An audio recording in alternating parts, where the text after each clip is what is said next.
दोस्तों, इस महीने के भीतर 2 राज्यों के चुनाव होने हैं, हिमाचल प्रदेश और गुजरात के। गुजरात के हालात जो अभी निकल कर के सामने आ रहे हैं, चाहे सी वोटर का सर्वे हो या सीएसडीएस का सर्वे हो, उसमें इस बात को बहुत पुख्ता तौर पर सामने रखा जा रहा है कि भारतीय जनता पार्टी और नरेंद्र मोदी की जो सरकार है वहाँ की, वो फिर से चुनाव जीत कर के आ रही है। और उसकी मूल वजह आम आदमी पार्टी के वहाँ अपीयरेंस को दिखाया जा रहा है कि वो अच्छी खासी तादाद में वोट काट रही है, कांग्रेस पार्टी का लंबा नुकसान कर रही है। हालांकि इन सर्वे पर अभी आप कितना एतबार कर सकते हैं, क्योंकि उनका जो सैंपल सर्वे है वो 20-22 हज़ार का है। तो फिलहाल ये नहीं कहा जा सकता कि रिज़ल्ट इसी तरह के होंगे, क्योंकि आने वाले दिनों में कांग्रेस 6 यात्राएं करने जा रही है। वहाँ पर छत्तीसगढ़ के मुख्यमंत्री दिग्विजय सिंह हैं, कमलनाथ हैं, रमन सिंह हैं, अशोक गहलोत हैं। ये तमाम लोग यात्राएं प्लान कर रहे हैं। शक्ति सिंह गोहिल हैं, वो यात्रा प्लान कर रहे हैं। जगदीश ठाकुर हैं, वो यात्रा प्लान कर रहे हैं। और उन यात्राओं के जरिए गुजरात में कांग्रेस पार्टी क्या कोई बड़ी सफलता अर्जित कर पाएगी, ये तो आने वाले दौर में पता चलेगा। लेकिन हिमाचल प्रदेश में ज़रूर भारतीय जनता पार्टी और वहाँ पर जो उनके राष्ट्रीय अध्यक्ष हैं, उनका गृह प्रदेश है और वो मुश्किल में फंसे हुए हैं। जेपी नड्डा की वो ज़मीन है। हालांकि हम लोग जानते हैं कि जेपी नड्डा से अमित शाह और नरेंद्र मोदी को बहुत मोहब्बत भी नहीं है, और उनके लिए कोई ऐसा सवाल नहीं है कि हिमाचल प्रदेश में क्या हो रहा है। लेकिन जेपी नड्डा ज़रूर जोर लगाएंगे। अनुराग ठाकुर हैं, वो जोर लगाएंगे, क्योंकि वो अब मुख्यमंत्री बनने का भी ख्वाब देख रहे होंगे। लेकिन ऐसे दौर में जब ओल्ड पेंशन स्कीम बहुत बड़ा इशू बन रहा है हिमाचल प्रदेश में, क्योंकि हिमाचल प्रदेश एक तो ज़्यादातर मिडिल क्लास वाला प्रदेश है। सरकारी कर्मचारियों की तादाद वहाँ पे बहुत ज़्यादा है। 64 लाख लोगों में से तकरीबन 2 से सवा 2 लाख लोग तो सरकारी कर्मचारी हैं। और इस वजह से वहाँ पर ओल्ड पेंशन स्कीम को लेकर के एक बड़ा मुद्दा सामने आ रहा है। और मुद्दा ये इतना मजबूत बन गया है कि खुद भारतीय जनता पार्टी को ये पहली बार शायद कहना पड़ रहा है कि वो अपने घोषणा पत्र में इसे संभवतः शामिल करेंगे। और ये जो प्रेशर है ओल्ड पेंशन स्कीम का, वो लगातार केंद्र सरकार पर भी और जहाँ जहाँ पर चुनाव है वहाँ पर बढ़ता जा रहा है।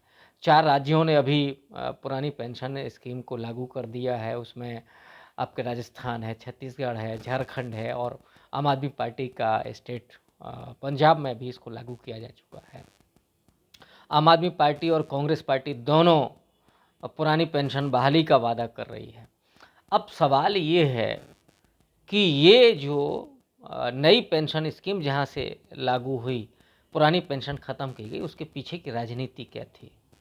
और सिर्फ राजनीति थी या इसके पीछे की कुछ समाज नीति भी थी? हम लोग जानते हैं 2004 में जब अटल बिहारी वाजपेयी की सरकार थी, उन्होंने पुरानी पेंशन योजना को उठा करके ख़त्म कर दिया। और वो ख़त्म किया कि नई आर्थिक नीतियां लागू हो रही हैं, सरकार पर बोझ बहुत पड़ रहा है, रेवड़ी कल्चर को ख़त्म करना चाहिए। आजकल तो ये टर्म बहुत ज़्यादा चलन में है।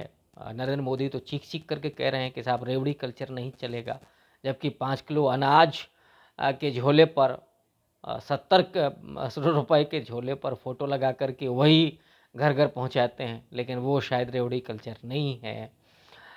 वो फूल लोगों पर बरसाएंगे, कांवड़ यात्रा लेकर के जाएंगे, तो वो आपका रेवड़ी कल्चर नहीं होगा।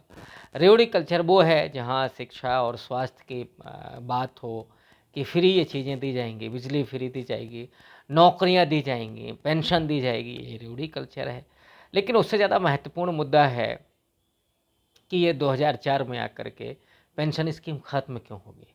अगर इसके थोड़ा सा सामाजिक दृष्टिकोण को हम लोग देखें तो 1993 में जब ओबीसी को आरक्षण की बहाली हुई, उसके बाद बहुत तेज़ी से ओबीसी समाज के लोग सरकारी नौकरियों में दाखिल होते हैं।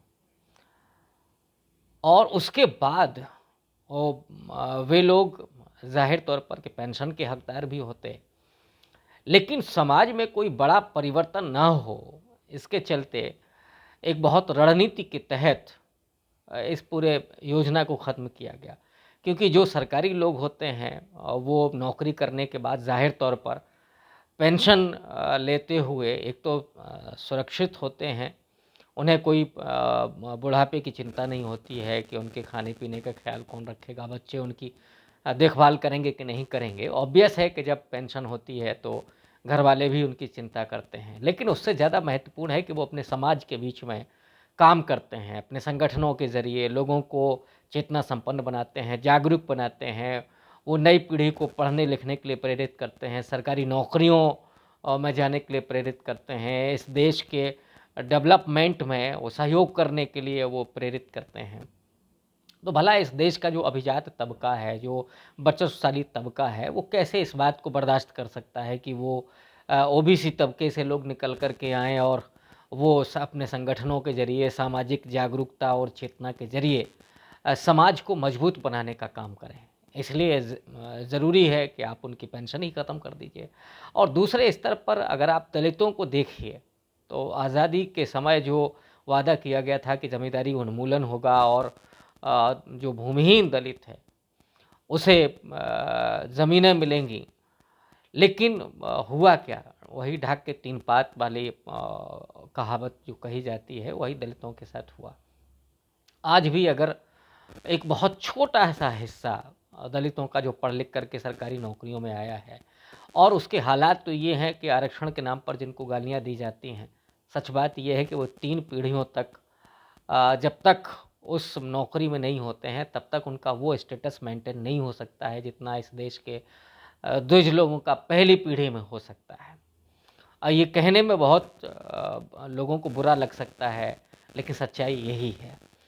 तो वो दलित जो भूमिहीन है, वो कहीं गाँव से स्ट्रगल करते हुए निकल कर के आया, विद्यालय में उसने पढ़ाई-लिखाई की, जाति का उस पूरे दंश को सहते हुए गाँव शहरों में कमरा भी मिलता है तो उसकी जाति पूछ करके उसको भगा दिया जाता है और आर्थिक जो तंगी है उसका शिकार होता है, सामाजिक जो अन्याय है उसका शिकार होता है। लेकिन जब वो संघर्ष करते हुए उन तमाम चुनौतियों से जूझते हुए जब सरकारी नौकरियों में जाता है, उस आरक्षण के ज़रिए बाबा साहब के उस पूरे योगदान के ज़रिए जब वो पहुँचता है, तो उसके लिए ज़रूरी होता है कि वो पेंशन प्राप्त करे और अपने परिवार के अन्य दूसरे बच्चों को और अपने और दूसरे परिवारीजनों को सचेत और चेतना संपन्न बनाते हुए, उनको सहयोग करते हुए, वो उनके सरकारी नौकरियों को के लिए प्रेरित करे।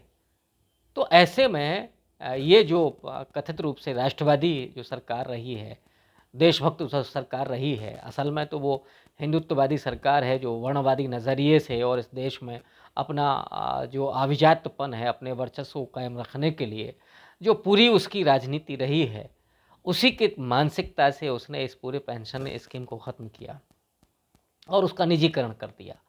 नई जो पेंशन स्कीम है वो दरअसल वो निजीकरण के ज़रिए उसको स्कीम को बनाया गया है।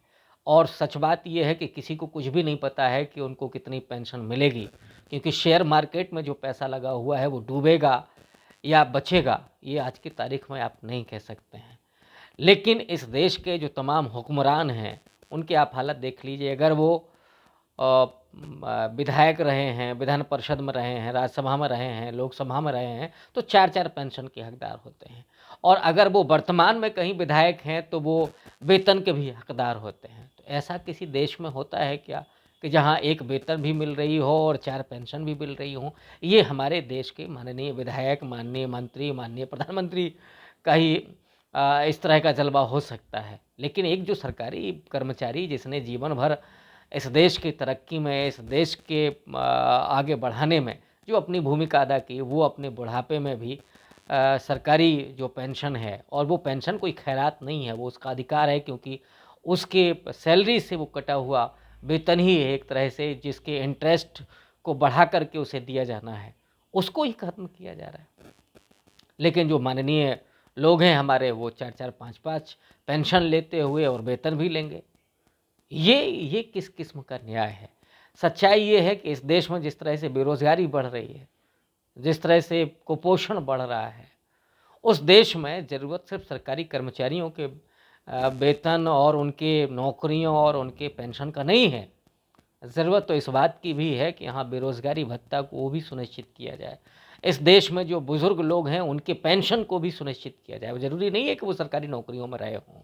इस देश के जो दिव्यांगजन जिनको कहा प्रधानमंत्री मोदी ने, उन विकलांगों के जीविकोपार्जन के लिए भी एक मुश्त रकम उनको मिलनी चाहिए।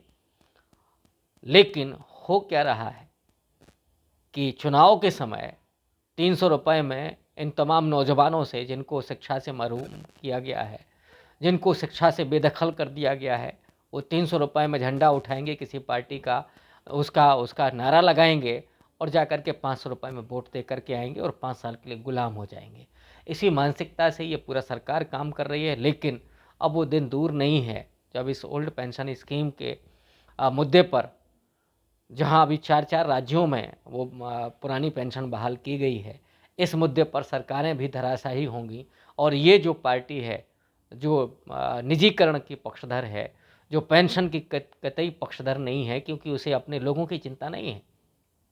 उसका अपना जो आधार है, उसका जो अपना आधार वोटर है या जिसकी वो पार्टी है, वे तो समृद्ध लोग हैं, वे तो अभिजात और बचतशाली लोग हैं, तो उनको क्या फ़र्क पड़ता है। लेकिन इस देश का जो भूमिहीन दलित है, जो जो ओबीसी तबका है और ओबीसी में ख़ास करके जो अति पिछड़ी जातियों के लोग हैं, उनके लिए तो सरकारी नौकरियां और पेंशन उनके सिर्फ उस जीवन का नहीं है, बल्कि उनके आने वाले भविष्य का, उनकी अगली पीढ़ी को सजाने और संवारने का भी एक माध्यम बनता है।